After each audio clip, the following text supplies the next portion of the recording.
Halo guys, kembali bersama saya Petrus Jakub. Di video kali ini kita akan bahas nih mengenai prosedur klaim dari asuransi kesehatan yang perlu diketahui. Nah, teman-teman bisa dilihat di layar kalian masing-masing. Di sini ada informasi perihal klaim asuransi kesehatan individu dan asuransi kesehatan tambahan konvensional dan syariah untuk penyakit dan diagnosa di bawah ini. Jadi per tanggal 19 Desember, teman-teman perhatikan ya, per tanggal 19 Desember 2022 itu diberlakukan klaim reimbursement untuk beberapa penyakit. Penyakit apa saja?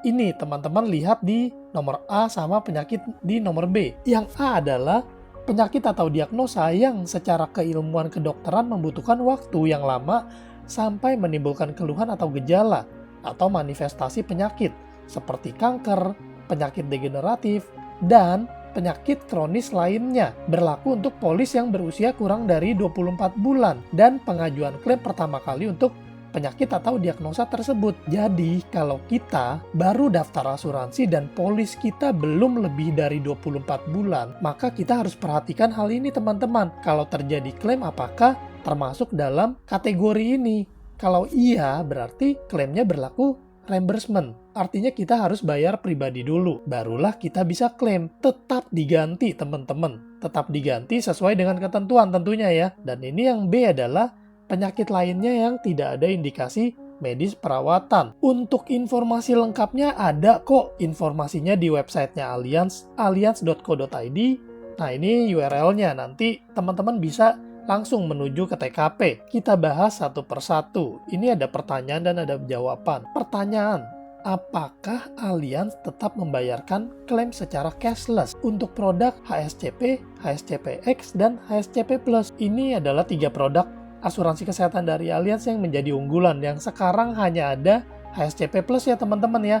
Tapi ini produk-produk lama ini biasanya orang udah pernah ngambil, dan kecuali belum di-upgrade maka produknya masih yang ini nih. Iya teman-teman, Allianz itu bakal tetap bayarin klaim untuk produk tersebut secara cashless pada rumah sakit rekanan Allianz yang punya manfaat fasilitas cashless, dan sepanjang klaim yang diajukan sesuai dengan ketentuan polis, tidak termasuk dalam pengecualian polis, dan tidak termasuk kriteria klaim yang harus diajukan secara reimbursement dalam memo ini. Nah, apa maksud dari memo di atas? Jadi ini adalah untuk polis asuransi yang diajukan mulai dari tanggal 19 Desember hingga sekarang itu diberlakukan ketentuan seperti yang tadi. Pembayaran klaimnya berlaku proses reimbursement. Jadi untuk teman-teman yang mendaftar polis asuransi di akhir Desember dan di tahun 2023 ini, maka teman-teman wajib tahu nih bahwa ada penyakit-penyakit yang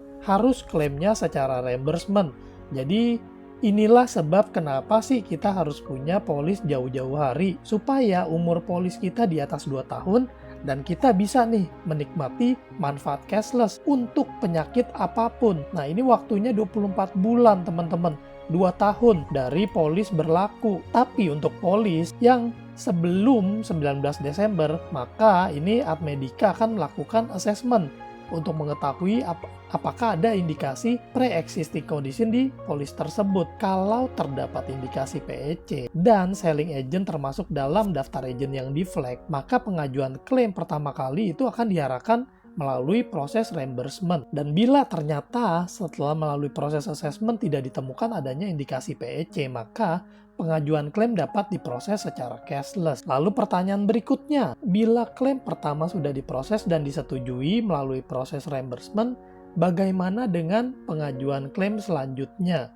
Apakah akan diproses secara reimbursement atau bisa diproses secara cashless? Jawabannya adalah jika klaim pertama sudah disetujui melalui mekanisme, maka dianggap polis tersebut tidak ada indikasi pre-existing condition. Dengan demikian, maka pengajuan klaim berikutnya dapat dilakukan secara cashless. Lalu, bagaimana dengan polis yang usianya sudah di atas 24 bulan? Nah, ini teman-teman, klaimnya itu bakal diproses secara cashless untuk rumah sakit rekanan Allianz yang sudah punya manfaat cashless, kecuali atau Allianz menemukan adanya indikasi pre-existing condition di polis. Bagaimana dengan polis yang tidak ditemukan bukti pre-existing condition tapi diagnosanya nih termasuk penyakit degeneratif. Klaimnya ini cashless atau reimbursement. Sesuai ketentuan dalam memo ini, klaim pertama untuk diagnosa penyakit degeneratif itu harus reimbursement kalau usia polis di bawah 24 bulan. Nah, sebenarnya apa sih yang jadi alasan atau dasar diberlakukan ketentuan ini? Jadi teman-teman, perusahaan asuransi Allianz ini melakukan kebijakan ini untuk memastikan nih pembayaran klaim itu dilakukan sesuai dengan ketentuan polis dan terdapat indikasi medis. Ini dilakukan untuk memberikan proteksi kepada nasabah dan agen yang jujur. Saat ini perusahaan lagi menelusuri kecurangan klaim yang dilakukan oleh oknum yang merugikan perusahaan, agen, dan nasabah yang jujur. Jadi ini adalah prosedur ya teman-teman ya untuk menghilangkan kecurangan. Nah, pertanyaan berikutnya, apakah ketentuan ini berlaku untuk polis individu dan grup?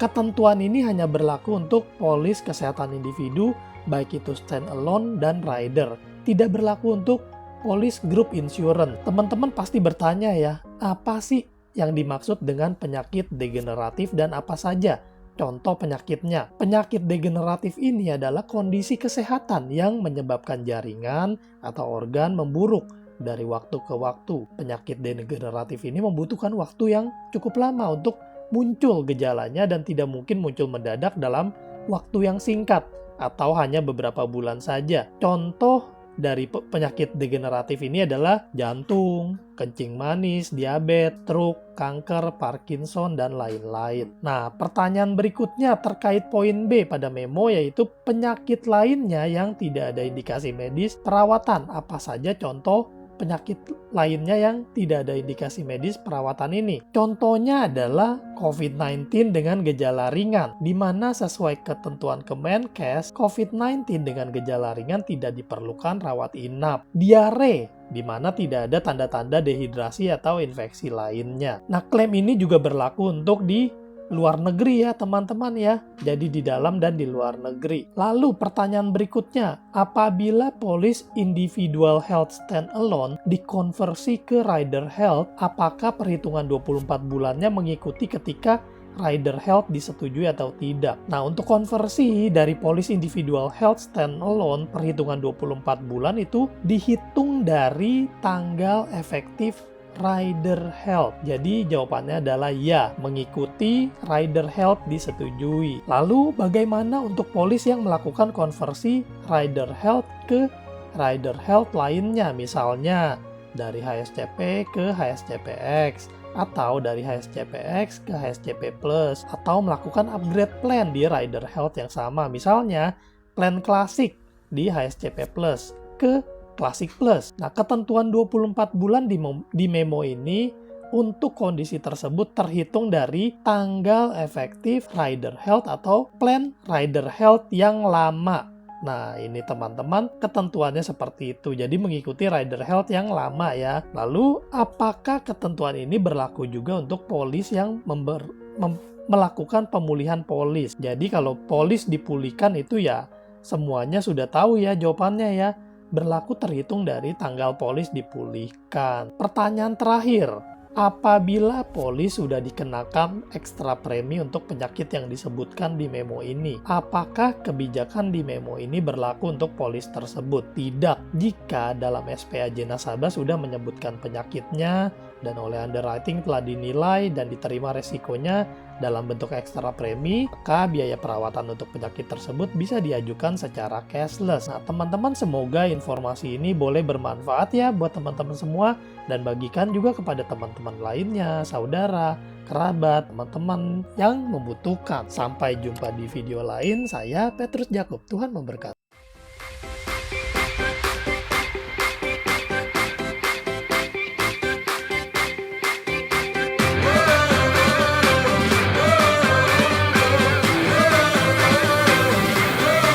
We're the one you can rely on. We are trusted for your life and precious ones. We are number